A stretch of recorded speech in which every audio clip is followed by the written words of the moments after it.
Hello everybody and welcome to the Toad Town Zoo and Aquarium. I know in last video I said we were going to work on the habitat that's going outside of Peach's castle, but I gotta show you guys this butterfly insect trail that I just made and forgot to record. Also, if you want your name on that sign, I think there's 20 slots, so I'll take the first 20 comments on this video and your name will be on the sign. Today we're going to be adding a swan, raccoon, and beaver lake. The mute swan, probably the best addition planetzoo's done in a long time. I absolutely love the way it looks. Very cool. I'm very excited. Maybe one day I will get a duck. All I've ever wanted in planetzoo is ducks. Even just like a regular duck. I don't care what kind of duck. You know. But anyway, yeah, we're making a nice little lake, kind of like a natural lake. It'll be a walkthrough exhibit, so the guests will walk through a portion of it. I want it to feel kind of like the animals aren't necessarily put there by the zoo. They are just they naturally gathered by this lake, so that's kind of what we're going for. And there is a fence just to keep guests safe, and you know, not swimming in our little nature preserve right here. But yeah, it'll just kind of skirt on the outside of our sewer area. Is it the sewer area? I guess that's what I'm gonna call it, the sewer area of our Peach's castle. It's more like a moat, I guess. But they're plumbers. I don't know. Let me know in the comments if you like sewer area or the castle moat better. So here we are adding our kind of separation from the main path to the overlook for the lake.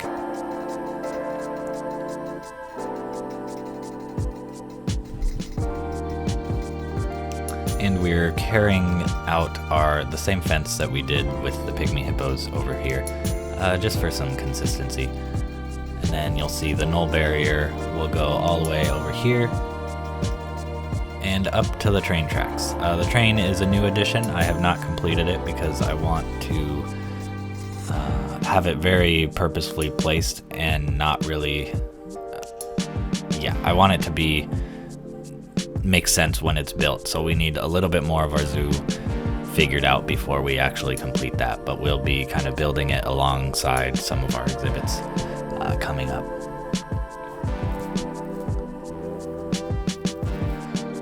And so for our habitat shelters and the gate, to kind of make the staff entrance blend in, I just took one of our mushroom staff buildings, copied it over, and it'll just kind of be like a little storage shed to, the zookeepers will probably keep their maintenance equipment in this area. I put a door on the back because I wanted it to look more like a shed, but then I had to delete it because the animals got stuck inside, because I forgot that animals can't walk through doors naturally. So I do end up altering the back, and it is open, which kind of kills the illusion of that, but it works nonetheless. So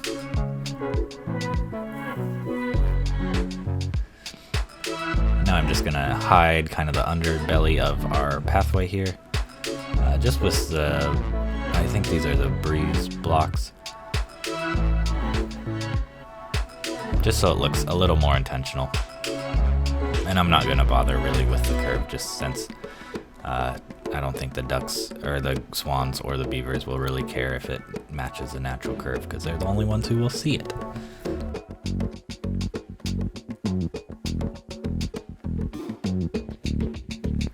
Now I'm just gonna add the railing that comes with this pathway, because it's not too bad. It's one of the nicer looking fences for the pathways, so yeah, we use that. So now we're gonna figure out the floor for our little building here.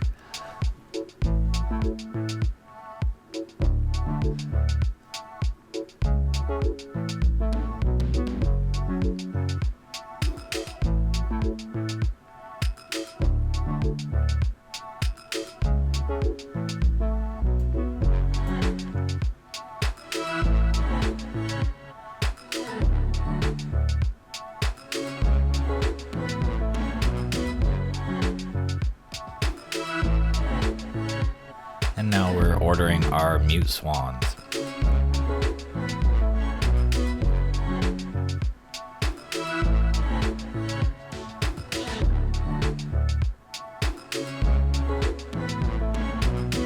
So I included that little spot over there just because I thought it might be cool to eventually see one of our swans or our beavers or our raccoons wandering over to our little butterfly trail that we built over there. I did forget to film that, which is kind of a bummer. So I think I owe you guys a zoo tour pretty soon because I have a lot of stuff that my recording program did not capture. So yeah, I do owe you guys a zoo tour because the zoo is looking awesome right now. And there you can see I had to delete the back wall just so our swans could walk through it. And now I'm using the elephant grass technique. If you place it underneath the ground, you will be able to keep the animals in because of the way that the hitboxes work for it. It's a fun technique. It lets you kind of do the walkthrough exhibits without needing like guest gates or anything like that, so the guests can walk over it, but the animals can't, which is awesome. And yeah, it'll take a little bit of tinkering to make sure that the area, the grass is deep enough, but so it's not showing, but then also shallow enough so that it still keeps the animals in. So you might have to go through and adjust it. I would suggest putting it in its own group so you can easily select the items. But as you can see here, I'm just kind of finely tuning it. It's a huge area that I have to do this for, but it's all worth it in the end.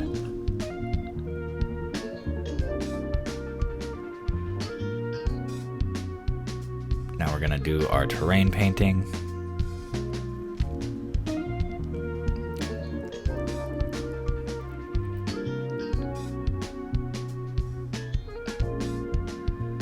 And then with the enrichment items, I definitely took into consideration kind of moving the animals around the exhibit. So here we have a little pond for them, and we're gonna turn this into a little water feature that leads into the pond.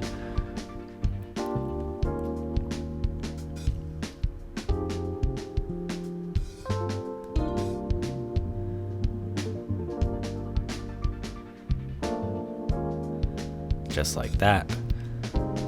And then we'll add a little fountain in the middle.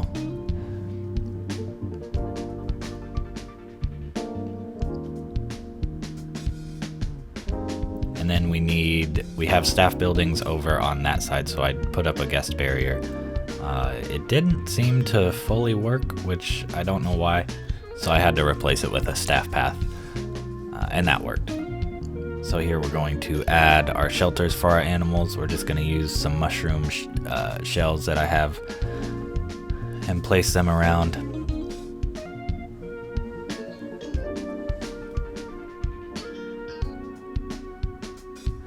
Then adding more enrichment around just so that we kind of move their swans throughout the exhibit.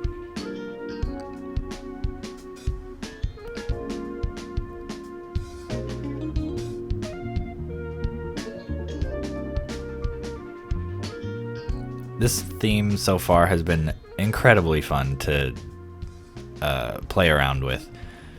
Just having like the mushroom shells that every once in a while I change up. I add different styles of windows just to make each one kind of unique.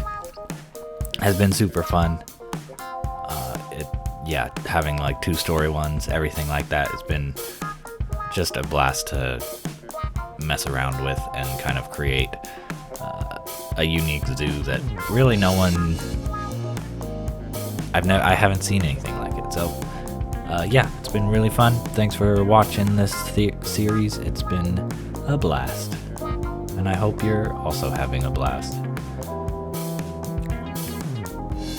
Now I'm just gonna add some decoration around this doorway and a nice big window to make it look like everybody's home in the evening.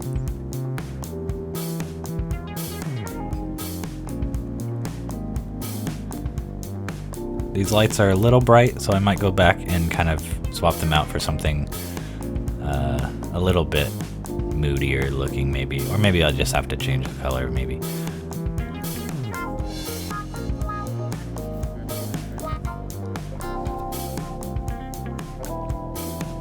Here we're adding some bedding for our animals. And then there you can see the guests crossed over our barrier. So I don't know why. I thought those worked for that, but I don't know. They weren't working.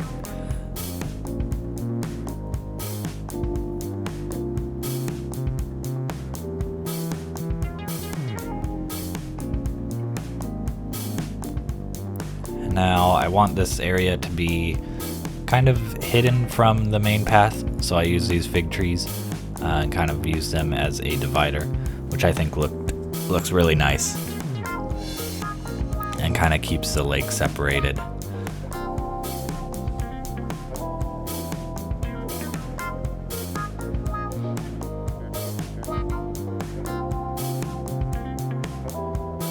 Now we're gonna go through and add our foliage to our exhibit.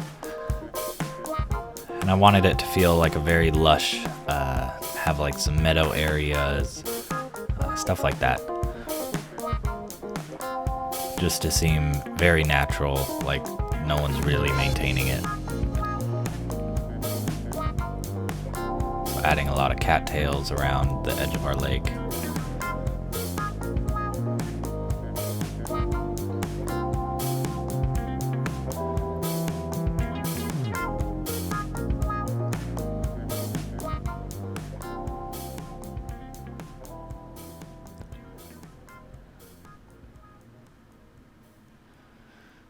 Using bushes as kind of a natural barrier for our rail, our train rail.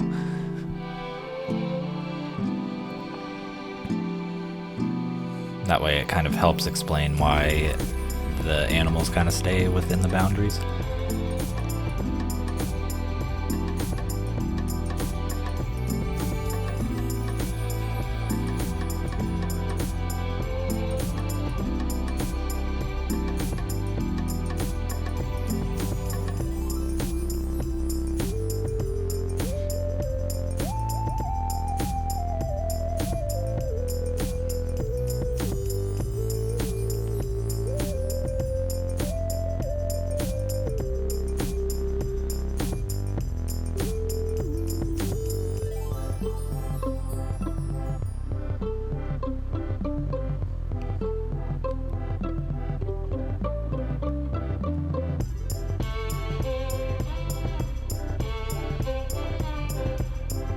Now we're just gonna try our best to blend the buildings into the scenery.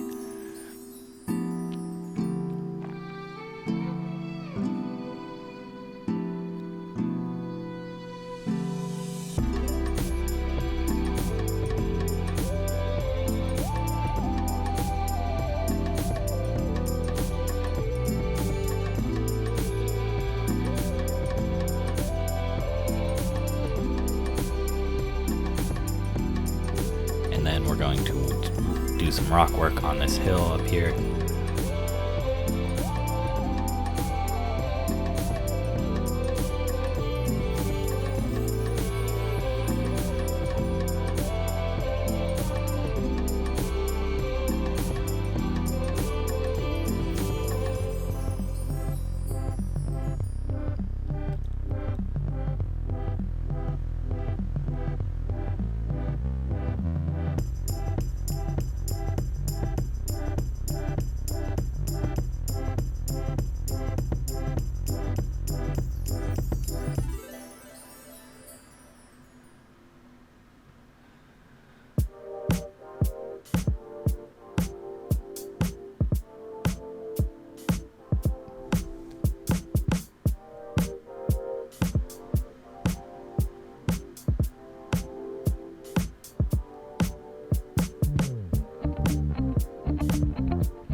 Of course, we're going to add a log on the ground just to make it look like it fell over at some point and has been kind of overtaken by this nice, beautiful meadow. Adding bushes around our house again. adding some kind of unkept grass looking stuff because we want this area to really look like nobody touches it and it's just kind of a fully natural lake, and that the zoo was kind of built around it.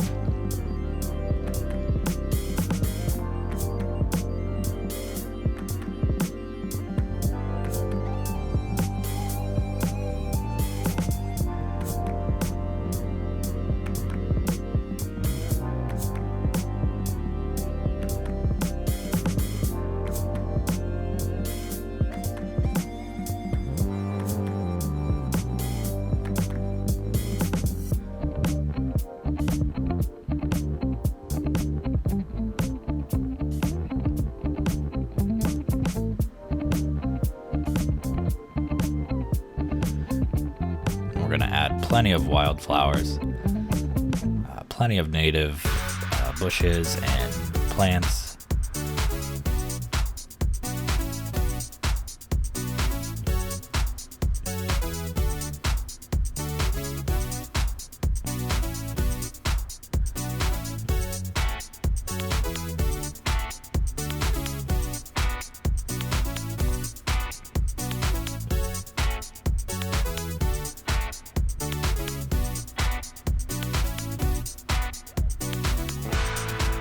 We will be working on an exhibit on the backside of the railway. I just haven't planned it out yet, so we're just gonna plop some filler trees in the back.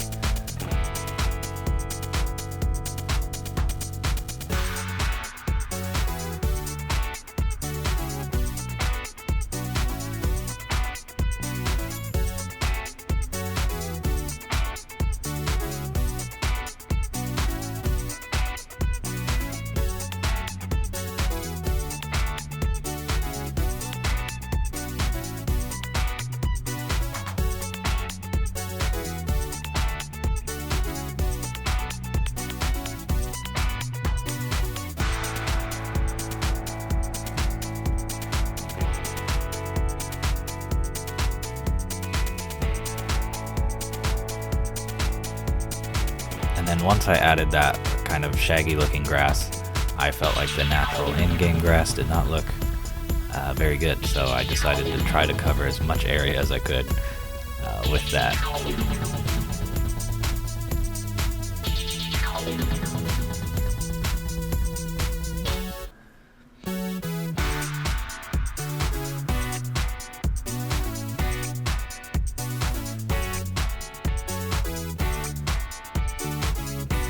Now we're gonna keep on adding foliage. This is probably one of the most extensive builds I've ever done, honestly, in planetzoo.